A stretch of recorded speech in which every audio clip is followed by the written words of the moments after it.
நமச்சிவாய வாழ்க. நாதந்தாள் வாழ்க. இமைப்பொழுதும் என் நெஞ்சில் நீங்காதான் தாழ் வாழ்க. வாழ்க வளமுடன். அனைவருக்கும் இனிய வணக்கங்கள். சூரியன் மகரம் ராசியில் சஞ்சரிப்பது தை மாதம் என்று அழைக்கப்படுகிறது. இதனை மகர மாதம் என்றும் அழைப்பார்கள். மகர ராசிக்குள் சூரியன் நுழைவதே மகர மாதம் ஆகும். பொதுவாக எந்த ஒரு நல்ல செயலையும் தை மாதத்தில் ஆரம்பிப்பதுதான் வழக்கம். இம்மாதத்தில் தான் சூரியன் தன்னுடைய வடதிசை பயணத்தை தொடங்குகிறார். உத்தராயண காலம் ஆரம்பமாகிறது. அதாவது தேவர்களின் உலகிற்கு தட்சிணாயனம் எனப்படும் 6 மாத இரவு காலம் முடிந்து உத்தராயணம் என்னும் 6 மாத பகல் காலம் ஆரம்பமாகும் என்பதே தை மாதத்தின் பெருமையாகும். தை பிறந்தால் வழி பிறக்கும் என்பார்கள். உத்திராடம் சிறந்த நட்சத்திரம். உத்திராடத்தில் பிள்ளையும் ஊர் எல்லையில் கொள்ளையும் என்பது பழமொழி. அதாவது உத்திராடத்தில் பிள்ளை பிறந்தால் உடனடியாக அவர்களுக்கு அருகிலேயே நிலம், வீடு அல்லது விளைநிலம் வாங்கும் யோகம் உண்டாகும். எனவே உத்திராடத்தின் ராசியான மகரத்தில் சூரியன் நுழைவது வெகு சிறப்பான ஒன்றாகும். தை மாதத்தில் பல்வேறு விரத நாட்கள் வருகின்றன. அவை தை வெள்ளி, தை அமாவாசை, தைப்பூசம், ரத சப்தமி, பீஷ்ம அஷ்டமி என பல்வேறு சிறப்பு வாய்ந்த நாட்கள் தை மாதத்தில் வருகின்றன. பல்வேறு சிறப்புகள் கொண்ட இந்த சீர்மிகு தை மாதத்தில் உங்கள் ராசிக்கான பலன்கள் என்ன என்பதனை அறிந்து கொள்வோம். தை மாத கிரக நிலைகளை பார்க்கும்போது சுக்கிர பகவான் விருச்சிகம், தனுசு, மகர ராசியில் பயணம் செய்கிறார். புதன் மற்றும் செவ்வாய் பகவான் தனுசு மற்றும் மகர ராசியில் சஞ்சாரம் செய்கின்றனர். சூரிய பகவான் மகர ராசியில் 29 நாட்கள் சஞ்சாரம் செய்கிறார். கும்ப ராசியில் சனி பகவானும், மேச ராசியில் குருவும், மீன ராசியில் ராகுவும், கன்னி ராசியில் கேது பகவானும் பயணம் செய்கின்றனர். சந்திர பகவான் சதயம் நட்சத்திரம் 4ஆம் பாதம் கும்ப ராசியில் இருப்பதன் மூலம் இந்த சீர்மிகு தை மாதம் ஆரம்பம் ஆகிறது. இந்த கிரக அமைப்பால் உங்கள் வாழ்வில் இப்படியும் நடக்குமா என வாயை பிளக்கும் அளவுக்கு நன்மைகள் நடைபெற உள்ளன. உங்களின் வளர்ச்சியை கண்டு நீங்கள் கடவுளாக பார்க்கும் உறவு ஒன்று உங்களுக்கு எதிரியாக வர வாய்ப்புண்டு. அது யாராக இருந்தாலும் எவராக இருந்தாலும் உங்களிடம் இருந்து சற்று தள்ளி இருப்பதே உத்தமம். கன்னிராசி அன்பர்களே, இனிமேல் தான் சிறப்பு வெளிச்சம் வாழ்க்கையில் பிரமாதமாக படர இருக்கிறது. சௌகரிய அந்தஸ்து வசதிகள் வளர்ச்சிகள் மாதம் தொடங்கி முதல் வார 5வது தினத்தில் இருந்து ஏற்பட போகிறது. குரு கிரகம் 8ஆம் இடத்தில் அமர்ந்திருப்பது சற்றே குறைதான். ராசியில் அமர்ந்திருக்கிற கேது கிரகமும் படுத்தி எடுத்துக்கொண்டுதான் இருக்கிறது. இந்த நிலைமை இந்த மாத 2வது வார புதன் கிழமையில் இருந்து மாறிவிடும். ராசிக்கு 2ஆம் இடத்தை பார்க்கின்ற குரு பகவான் மற்றும் கடந்த மாத முதல் வாரத்தில் 6ஆம் இடத்திற்கு வந்திருக்கிற 5 குடைய யோகாதிபதியான சனியும் மற்றும் தனபாக்கிய அதிபதியுமான சுக்கிர கிரகத்தின் வலிமையாலும் மாதம் முழுவதும் எல்லா நன்மைகளையும் அனுபவிக்க போகிறீர்கள். ஆரோக்கிய தொந்தரவு ஏற்படாத மாதம் இந்த தை மாதம். குடும்பத்திற்கான எதிர்கால முன்னேற்ற வகையில் செய்து வருகிற முயற்சிகள், அத்தியாவசிய விஷய சேர்க்கைகள் அனைத்திற்கும் இந்த மாத 2வது வாரம் சாதகம் ஏற்படும்.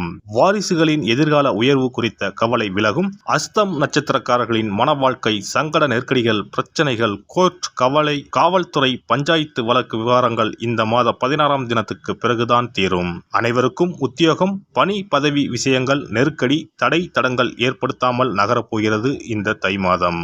இம்மாத 3வது வாரத்தில் எதிர்பாராத பண வரவு, பரிசு பண ஆதாயங்கள் உண்டு. தொழில் வியாபார நிர்வாக பட்ஜெட் விஷயங்கள் இம்மாத 4வது வாரத்தில் இருந்துதான் திருப்பங்களை கொடுக்கும். இம்மாதம் புதன், வெள்ளி, திங்கள் கிழமைகளில் உயர்வுகள் உண்டு.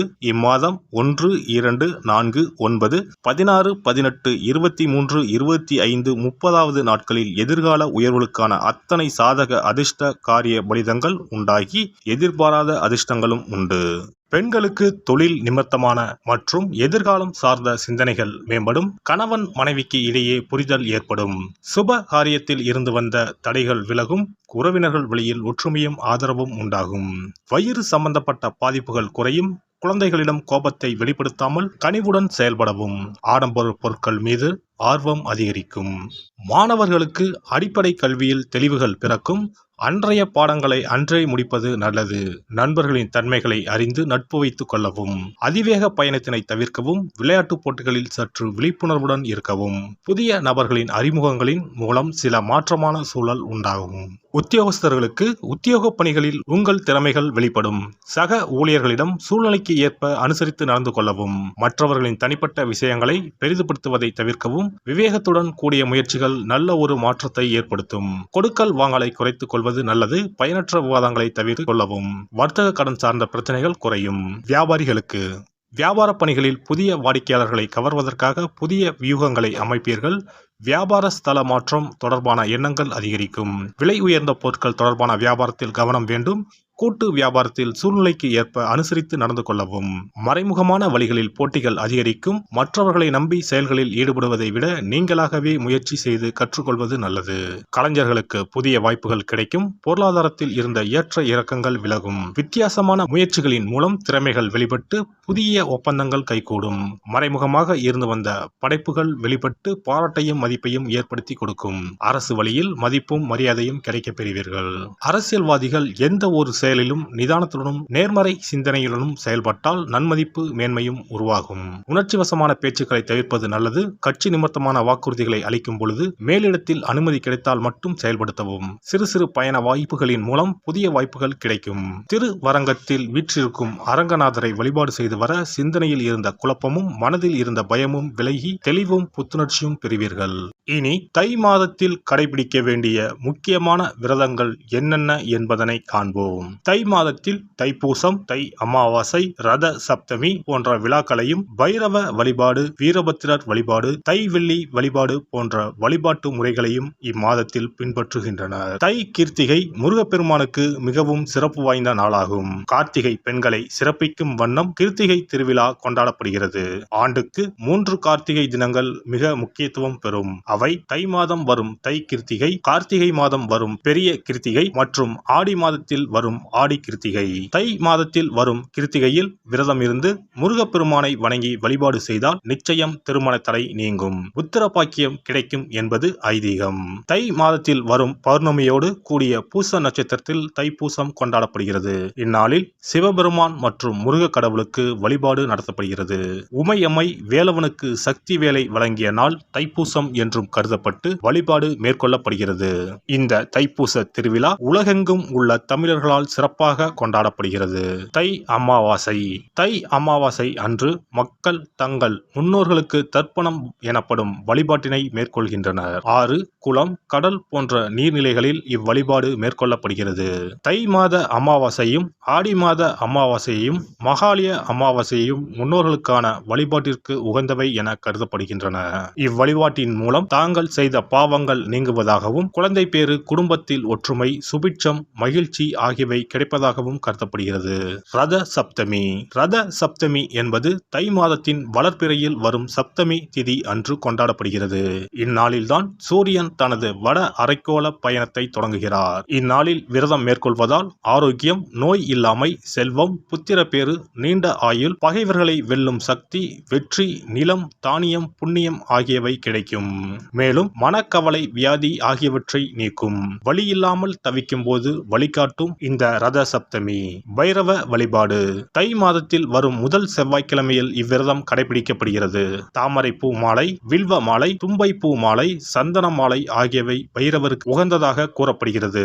வாசனை பூக்களில் மல்லிகை பூவை தவிர்த்து மற்ற அனைத்து பூக்களும் பைரவருக்கு சமர்ப்பிக்கப்படுகின்றன. சனித்தோஷம் முழுமையாக அகல கால பைரவருக்கு விரதம் இருப்பது விசேஷம். வீரபத்ர வழிபாடு.